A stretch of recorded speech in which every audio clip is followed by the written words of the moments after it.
Okay, I lied about it, the last one being the final thoughts. One more thing, and this kind of goes back to what I was saying a minute ago. So there's like inner freedom and outer freedom. So there's like this physical freedom, like I can walk out those gates and they can't. Um, but at the same time, they have something inside that really doesn't occur that much outside. They have community, they have support, they have contentment. These guys just learn to be content. Like the Apostle Paul saying, I've learned to be content in all things. These guys have learned to be content, right? And it wasn't just an act. These guys were happy, grateful, content. And when they're on the outside, when they were on the outside, they probably weren't all that grateful and content.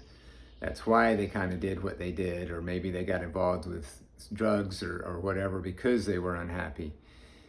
So now they can take that inner freedom that they have. See, they don't have outer freedom, they're restricted to that facility, but they have inner freedom. They're not a slave to their emotions. They're not a slave to their cravings. They're not a slave to their addictions or their mental health problems. They're not a slave to criminal thinking, right? Because not everybody there is just having mental health issues. There's guys that have done some mean and nasty, selfish things. But they were slaves to that. And now, hopefully, they can gain some freedom when they're on the inside, because this is the freedom up here that's the most important. Because you can put me, you can lock me away, you can put me in chains.